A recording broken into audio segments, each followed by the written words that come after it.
Hello everyone, यहाँ पर हम भाषा विज्ञान की पाश्चात्य परंपरा इकाई 3 पर बात करेंगे। इस चैप्टर में मेन बेसिकली आपको क्या पढ़ना है कि भाषा विज्ञान की शुरुआत कैसे हुई, तुलनात्मक भाषा विज्ञान क्या है, और तुलनात्मक भाषा विज्ञान में आप भाषा का जो वर्गीकरण है वो कैसे किया गया है, ध्वनि परिवर्तन क्या होता है, ये 2 सब टॉपिक पढ़ेंगे। उसके बाद ऐतिहासिक भाषा विज्ञान पर बात करेंगे। और भाषा परिवर्तन 3 रूपों में होता है, एक ध्वनि परिवर्तन, अर्थ परिवर्तन, संरचना परिवर्तन, इस पर बात करेंगे। और ये बहुत छोटा सा टॉपिक है और इजीली कंप्लीट हो जाएगा। तो चलिए स्टार्ट करते हैं। यहाँ पे सबसे पहले हमें दिया हुआ है, देखिए, यूरोपीय विद्वानों ने संस्कृत के अध्ययन के आधार पर अनुभव किया कि संस्कृत, लैटिन, ग्रीक आदि भाषाओं में ध्वनि, शब्द, रूप, वाक्य रचना आदि कई भाषिक इकाइयों में कई समान तत्व हैं। यानी कि इसमें क्या कहा गया है कि जो यूरोप के जो विद्वान हैं उन्होंने क्या कहा है कि जैसे संस्कृत का जब उन्होंने पढ़ा तो उसमें संस्कृत जो है उसमें लैटिन और ग्रीक जैसी भाषाएं हैं, उन्हीं भाषाओं की तरह उसमें भी ध्वनि के रूप में, शब्द के रूप में, वाक्य रचना के रूप में क्या है, काफ़ी ज़्यादा सिमिलैरिटीज़ देखने को मिलती हैं। विश्व की कोई भी भाषा उठा लीजिए, वो सभी आपस में एक दूसरे से थोड़ा बहुत किसी ना किसी रूप में मिलती जुलती मिल जाएंगी आपको, है ना। तो इसमें सबसे पहले भाषा विज्ञान की शुरुआत कैसे हुई वो देखते हैं कि भाषा विज्ञान एक आधुनिक चिंतन की संकल्पना है जिसका सूत्रपात यानी शुरुआत जो है सर विलियम जोन्स ने संस्कृत, लैटिन और ग्रीक के तुलनात्मक अध्ययन से किया। यानी कि जैसे भाषा चिंतन के बारे में आपने लास्ट चैप्टर में पढ़ा था, अब यहाँ पे आप भाषा विज्ञान के बारे में पढ़ रहे हैं कि वो ना एक आधुनिक चिंतन की प्रक्रिया है जिसकी शुरुआत सर विलियम जोन्स ने की थी। आधुनिक टाइम की बात हो रही है यहाँ पे, है ना। और लैटिन और ग्रीक से इन्होंने इसकी तुलना करते हुए क्या है, इसका अध्ययन किया था। और भारत में भाषा वैज्ञानिक चिंतन के रूप में शिक्षा,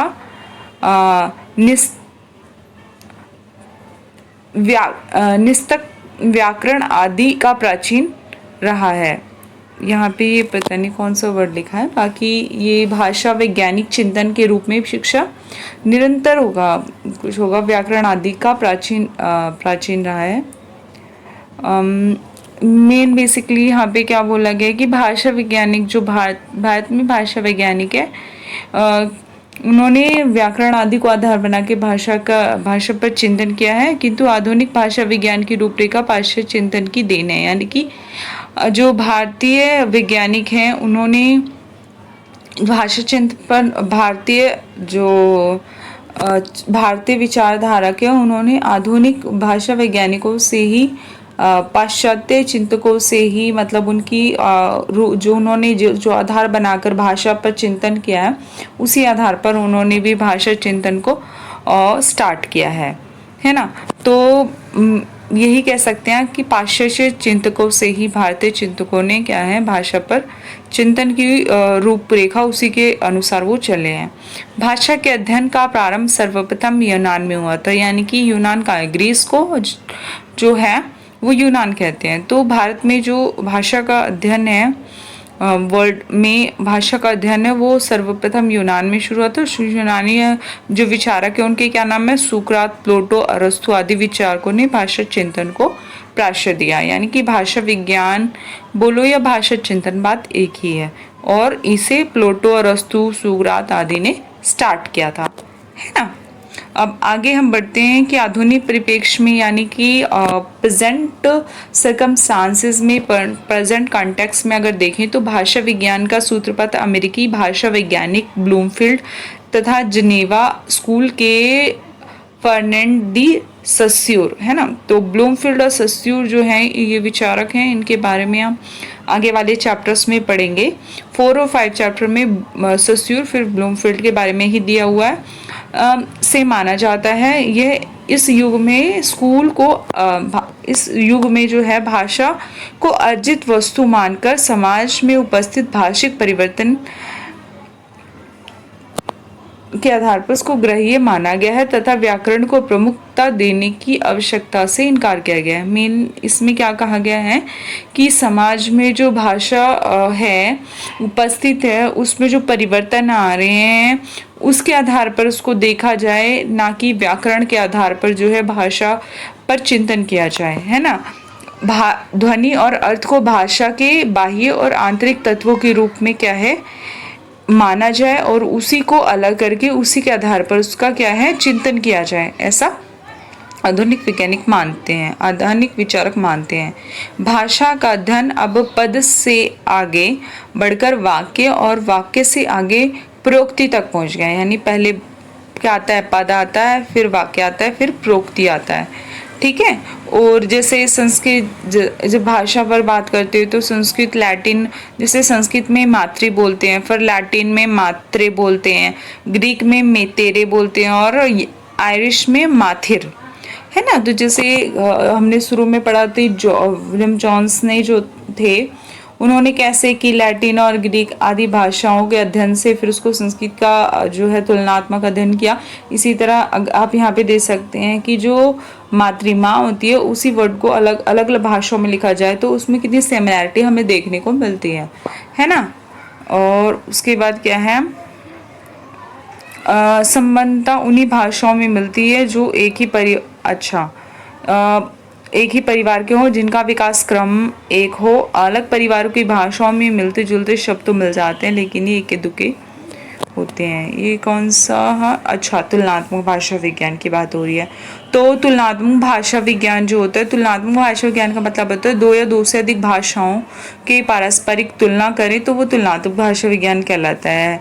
किसी एक भाषा के ऐतिहासिक विकास से भाषा में परिवर्तन को समझते हैं। जैसे हिंदी में सत्य से सच और सच बना, है ना। तो ये कंपैरिजन जो है तुलनात्मक भाषा विज्ञान में हम यही सीखते हैं, है ना।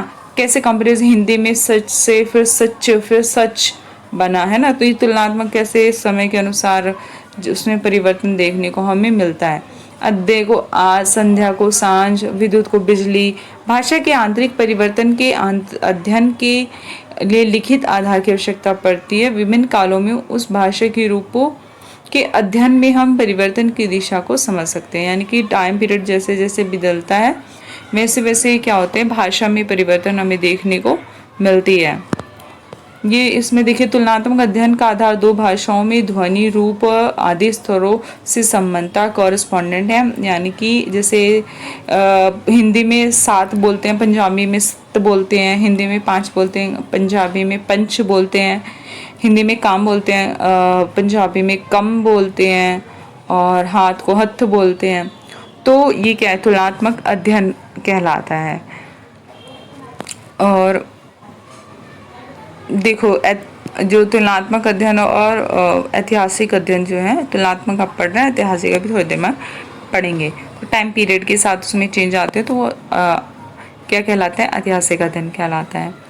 और उसके बाद भाषाओं का वर्गीकरण, भाषाओं का वर्गीकरण तुलनात्मक अध्ययन का ही सब टॉपिक है। भाषाओं का वर्गीकरण किया गया, पारिवारिक वर्गीकरण। भारत में कई भाषाएं हैं। भारत में हिंदी, उत्तर में हिंदी, बांग्ला, पंजाबी, गुजराती आदि भाषाएं बोली जाती हैं। दक्षिण की बात करें तो तमिल, तेलुगु, कन्नड़ आदि। पूर्व की बात करें तो खासी, मणिपुरी आदि। गहन अध्ययन के बाद भाषा वैज्ञानिक इन्हें 4 भाषा परिवारों में बांटते हैं, है ना। भारोपीय परिवार हो गया, फिर द्रविड़ भाषा परिवार हो गया, ऑस्ट्रिक परिवार हो गए, फिर चीनी तिब्बत परिवार। यानी कि 4 भाषा परिवारों में जो है उसे बांटा जाता है, ठीक है। और उसके बाद यहाँ पर हम इसका अगर ये तुलनात्मक भाषा अध्ययन के सेकंड सब टॉपिक की बात करें, आकृति मूलक जो वर्गीकरण है, इस वर्गीकरण के अंदर क्या होता है, उन भाषाओं को एक साथ रखा जाता है जिनमें पदों और वाक्यों की रचना एक सी होती है। यानी कि जिसका जो हम देखते हैं, देखने के आधार पर जो पद हैं, वाक्य हैं, उनकी रचना जो है, स्ट्रक्चर जो है, स्ट्रक्चरल चेंजेस जो होते हैं, उस आधार पर जो वर्गीकरण होते हैं उसे आकृतिमूलक वर्गीकरण कहते हैं। भाषाओं को संरचना के आधार पर वर्गीकृत करते हैं, जिन्हें आकृतिमूलक वर्गीकरण कहा जाता है। और ये दो प्रकार के होते हैं, दो भेद हैं इसके, योगात्मक और अयोगात्मक। योगात्मक भाषाओं में संबंध तत्व और अर्थ तत्व एक दूसरे में सम्मिलित रहते हैं। जैसे वृक्ष से पत्ते गिरते हैं, वृक्षात पत्राणि पतन्ति, तो वृक्ष से पत्ते जो हैं वो गिरते हैं। ठीक है, तो संस्कृत भाषा योगात्मक है, वहीं हिंदी जो होती है अयोगात्मक भाषा है, क्योंकि हिंदी में दोनों ही अलग रूपों में उपस्थित होते हैं। ठीक है, जैसे वृक्ष से पत्ते गिरते हैं, है ना, तो इसमें क्या है, वृक्ष से अलग अलग वृक्ष है, फिर उससे अलग वर्ड है, उसमें क्या है, वृक्ष से दोनों इकट्ठे लिखा है, वृक्षात, है ना, तो इसीलिए क्या है, संस्कृत जो होता है योगात्मक, दोनों का योग इसमें देखता है वृक्ष और जो वृक्ष से, जो दोनों एक ही वर्ड में लिख उठा है। यहीं पे हिंदी की बात करें तो वृक्ष लिखा है, से अलग लिखा है ना, तो ये अयोगात्मक भाषा है हिंदी। ठीक है, और ध्वनि परिवर्तन और नियम जो हैं उसमें ध्वनि के आधार पर उसमें जो है डिफरेंस देखने को मिलता है। जैसे क्या बोलते हैं, थोड़ा सा और पढ़े, भाषा परिवर्तनशील होती है। भारत में परिवर्तन उनके सभी अवयवों अर्थात ध्वनि, पद, वाक्य, अर्थ में होता है। ध्वनि परिवर्तन भाषा विकास की एक सतत प्रक्रिया है, जिसमें कभी तो ध्वनि में परिवर्तन के होता है, तो कभी बिल्कुल ही ध्वनियाँ बदल जाती हैं। यानी कि ध्वनि परिवर्तन में क्या होता है, कभी कभी क्या होता है कि जो शब्द होता है वो तो थोड़ा बहुत उसमें चेंज आता है, और कभी कभी क्या होता है पूरा का पूरी ही उसकी ध्वनि जो है बदल जाती है। ध्वनि परिवर्तन आंतरिक परिवर्तन भी होते हैं, बाह्य परिवर्तन भी हमें देखने को मिलते हैं। जैसे आप देखेंगे कि तौलिया को टॉवल कहते हैं, है ना, पिस्तौल को पिस्तल कहते हैं इंग्लिश में। तो थोड़ा बहुत क्या है, ध्वनियों के आधार पर इसमें हम देख सकते हैं कि बोलने का तरीका अलग हो जाता है ना। आंतरिक परिवर्तन जो होता है ध्वनि परिवर्तन में, वो व्यक्तिगत परिवर्तन होता है, यानी व्यक्तिगत कारण उसके लिए जिम्मेदार होते हैं। जैसे लिपि दोष होता है, विदेशी ध्वनियों का प्रभाव उसमें देखने को मिलता है, बोलने की तीव्रता पर जो है उसकी अंतर की वजह से उसमें परिवर्तन आ जाता है। जैसे पुअर को पुअर्टी कहते हैं लोग, लेकिन वो होता है पावर्टी, है ना। तो कैसे ध्वनि जो है उसमें परिवर्तन की वजह से उस वर्ड में डिफरेंस आ रहा है, तो वो ध्वनि परिवर्तन के इसको क्या कहेंगे कि व्यक्तिगत कारण की वजह से इसमें जो है परिवर्तन आ रहा है। और बाह्य परिवर्तन जैसे उसमें लिखने का दोष आ गया, उसकी वजह से परिवर्तन जो होता है वो बाह्य परिवर्तन के अंदर आता है। अब इस तुलनात्मक भाषा विज्ञान के बाद आप ऐतिहासिक भाषा विज्ञान पर बात करते हैं। इसमें क्या होता है कि ऐतिहासिक भाषा विज्ञान के प्रादुर्भाव का आधार भाषा में होने वाली परिवर्तनों का एहसास है। कालक्रम के साथ भाषा के स्वरूप में निरंतर परिवर्तन होता है, यानी टाइम पीरियड जैसे जैसे बीतता जाता है वैसे ही क्या होता है उसमें परिवर्तन आता है। जैसे नदी होती है जिसकी तुलना नदी के प्रवाह के साथ की जाती है। नदी का अस्तित्व नित्य है, लेकिन उसकी स्थिति और स्वरूप में बराबर परिवर्तन होता है। भाषा के संदर्भ में सरित, प्रवाह, बहता नीर आदि उक्तियाँ इसी का इंगित करती हैं। जैसे मतलब नदियाँ बहती रहती हैं, तो टाइम पीरियड के साथ क्या होता है कि उसके रंग में परिवर्तन हमें देखने को मिलता है। तो सेम ऐसे ही भाषा के साथ भी होता है। भाषा में परिवर्तन का अध्ययन ऐतिहासिक भाषा विज्ञान का सबसे प्रमुख लक्ष्य है। ऐतिहासिक भाषा विज्ञान वैसे तो एक ही भाषा के इतिहास उसमें परिवर्तनों का अध्ययन करता है। ऐतिहासिक भाषा विज्ञान क्या होता है, भाषा के इतिहास में परिवर्तन का अध्ययन करता है कि टाइम पीरियड के साथ कैसे उसमें चेंज आते हैं। इस भाषा विज्ञान भाषा विश्लेषण पद्धति वह है जिसमें किसी एक भाषा के पद, शब्द, ध्वनि, वाक्य, रूप आदि के उद्भव और विकाल का कालक्रम के आधार पर विश्लेषण किया जाता है, और टाइम पीरियड के साथ कैसे उसमें चेंज आया, उसकी ध्वनि में, उसके वाक्य में, शब्द और पद में। उदाहरण स्वरूप भारतीय भाषा हिंदी का यदि ऐतिहासिक पद्धति से विश्लेषण कर तो निम्न रूप सामने आएगा। यानी पहले संस्कृत थी, फिर संस्कृत से पाली, फिर प्राकृत, फिर अपभ्रंश और फिर हिंदी का रूप आ गया, है ना। तो ये उसके विकास क्रम में ऐतिहासिक परिवर्तन के अंतर्गत हम इसे देख सकते हैं। और भाषा परिवर्तन जो होता है उस पर बात करते हैं। भाषा के 4 अंग होते हैं, ध्वनि, पद, वाक्य, अर्थ, ठीक है। और उसमें ही परिवर्तन जो होता है वो भाषा परिवर्तन कहलाता है ना। भाषाएं प्राणी की तरह जीवंत व्यवस्थाएं हैं, जन्म लेती हैं, बढ़ती हैं, विकास करती हैं और अस्तित्वहीन खत्म हो जाती हैं, है ना। भाषाओं में भी परिवर्तन सहज स्वाभाविक है। जिस तरह शरीर के विभिन्न अंगों में परिवर्तन होते हैं, भाषा के विभिन्न तत्वों, ध्वनि, शब्दावली, शब्दार्थ, रूप, वाक्य रचना आदि में परिवर्तन होते हैं, ठीक है। ध्वनि किसी भी भाषा की सबसे न्यूनतम इकाई है।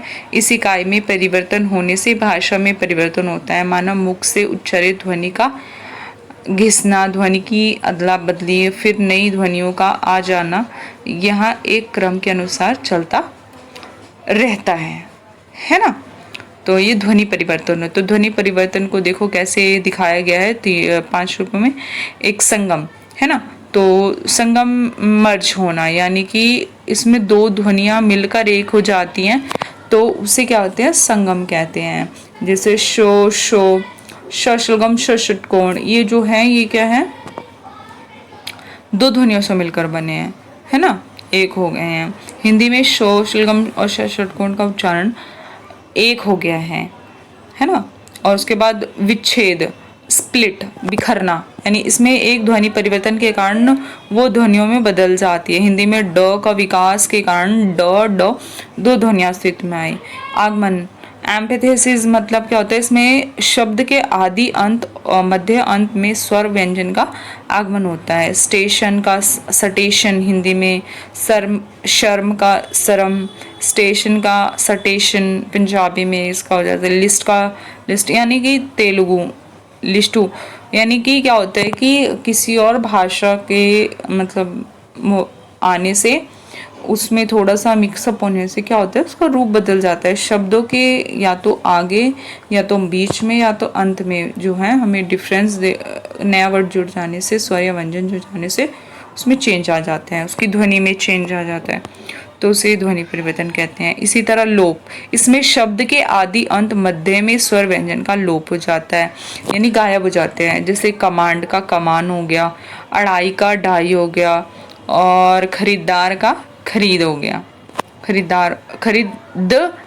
का खरीदार हो गया, है ना, लोप हो गया, एक दा हट गया। और इस ट्रांसपोजिशन का मतलब, विपर्यय का मतलब क्या होता है, इसमें शब्द में आए 2 स्वर व्यंजन आपस में स्थान परिवर्तित कर लेते हैं। जैसे लखनऊ में नखलऊ हो जाता है, पागल में पगला हो जाता है ना। तो यहाँ में हैं ऐसे बोलते ना, तो ट्रांसपोजिशन अदला बदली हो जाती है जगहों की, है ना।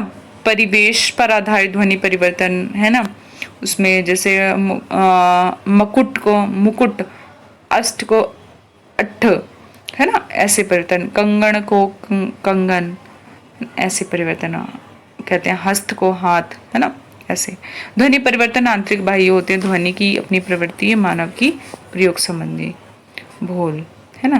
तो ये आंतरिक और बाह्य परिवर्तन मानव की जो प्रयोग संबंधी, प्रयोग में वो डिफरेंस ला देता, सिली मिस्टेक्स, तो वो होता है। पीछे आपने इसको पढ़ा है। ध्वनि परिवर्तन के कारण कई हैं। ध्वनि परिवर्तन में 2 प्रमुख तत्व सादृश्य, एनालॉगी, और लाघवमुख सुख, यानी उच्चारण की सहजता, 2 कारण हो सकते हैं। आज्ञान, विदेशी भाषाओं की ध्वनियों का आगमन, विदेशी भाषाओं के उच्चारण की अक्षमता आदि की ध्वनि परिवर्तन का कारण है। जैसे कोई नया वर्ड आता है और जिसे प्रोनाउंसिएशन बोलते हैं, प्रोनाउंसिएशन होता है ये, तो विदेशी भाषाएं ज़्यादा लोगों को पता नहीं है, तो कई बार क्या होता है उसे बोलने में क्या होता है, प्रोनाउंसिएट करने में उसमें डिफरेंस आ जाता है, उसी से ध्वनि परिवर्तन स्टार्ट हो जाता है ना। जैसे क्लास को क्लास कह देते हैं, तो अंग्रेजी वर्ड है इसलिए ज़्यादा नॉलेज ना होने की वजह से उसमें डिफरेंस आ जाता है ना।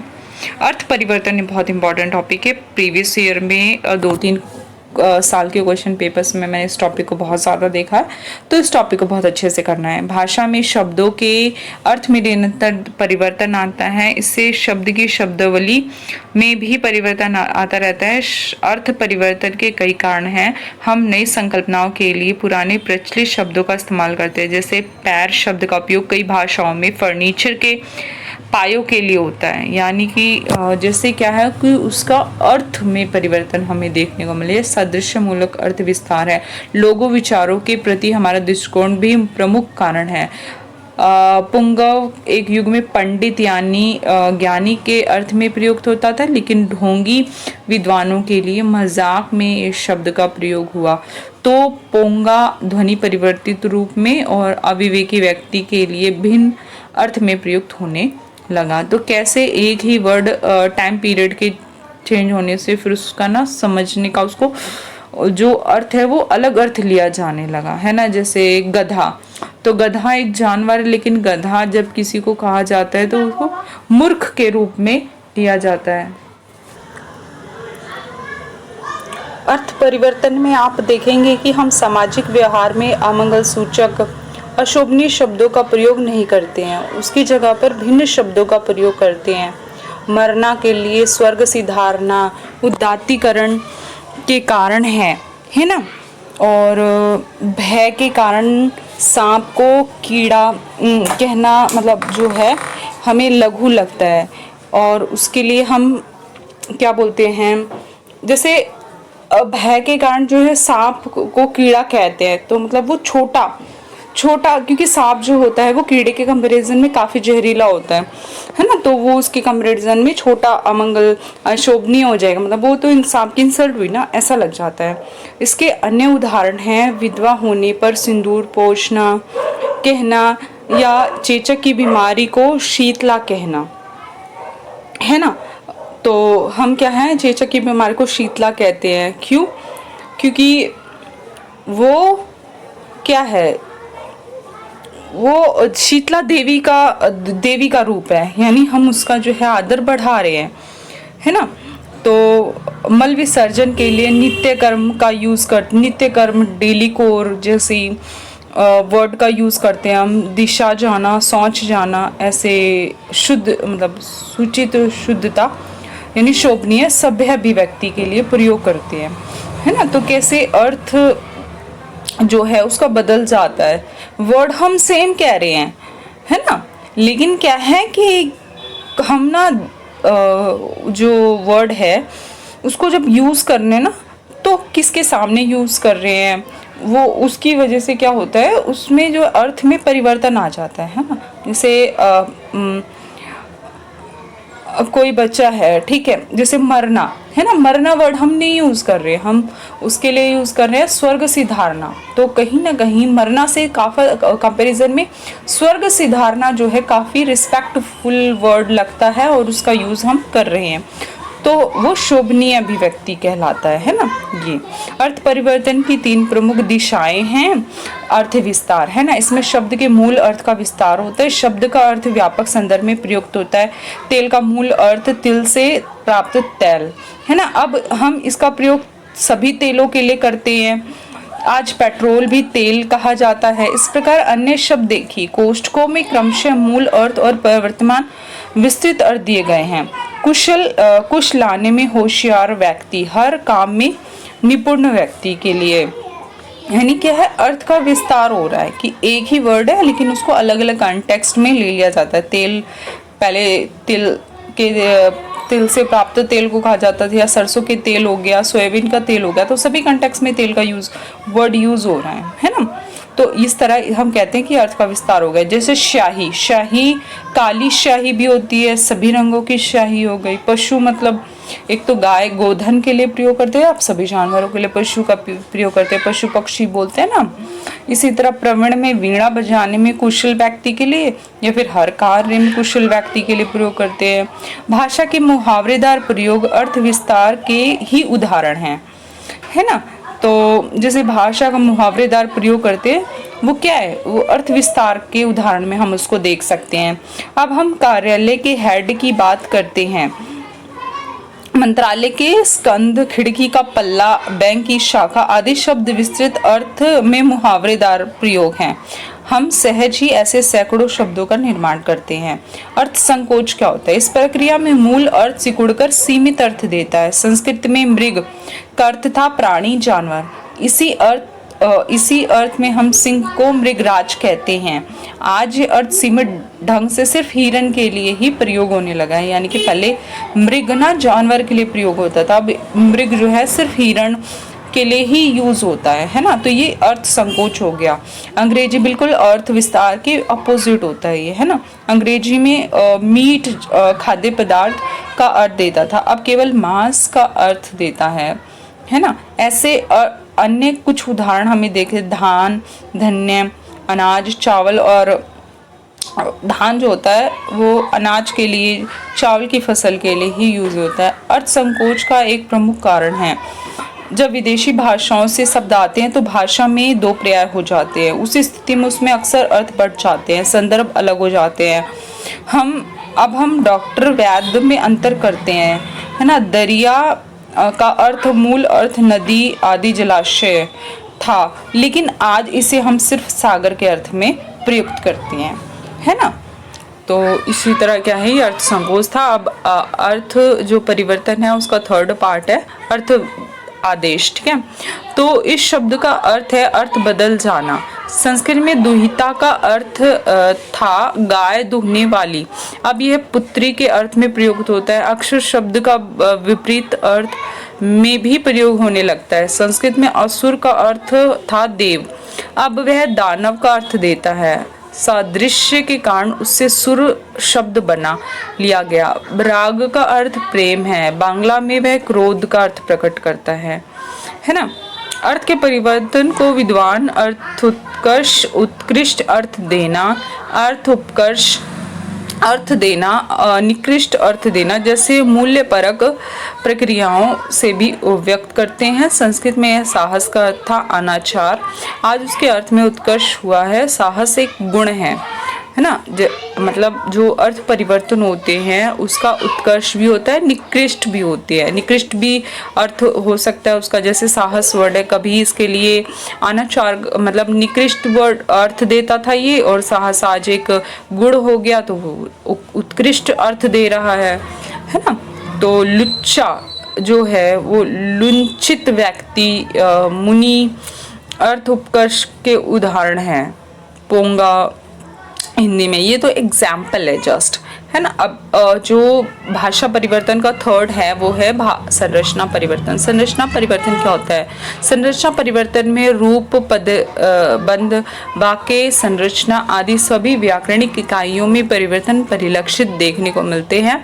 संस्कृत में हिंदी तक के विकास क्रम में संज्ञा, क्रिया आदि की रूपावली में व्यापक परिवर्तन है। संदर्भ में हिंदी विकास के बारे में मतलब इसमें क्या है कि ये ना बहुत ब्रॉड कॉन्सेप्ट है संरचना परिवर्तन। अब आगे के चैप्टर में प्रॉपरली सिर्फ संरचना परिवर्तन के बारे में ही भाषा संरचना जैसे टॉपिक्स पढ़ेंगे। तो ये बहुत बड़ा टॉपिक है, इसको बस एक छोटे से पैराग्राफ में 40-50 वर्ड में यहाँ पे लिखा हुआ है, तो इसको हम ब्रॉड कॉन्सेप्ट में आगे के चैप्टर में पढ़ेंगे। अभी हम सिर्फ इतना समझ लेते हैं कि आज भी भाषा में धीरे धीरे परिवर्तन हो रहे हैं जिसके हम प्रत्यक्षदर्शी हैं।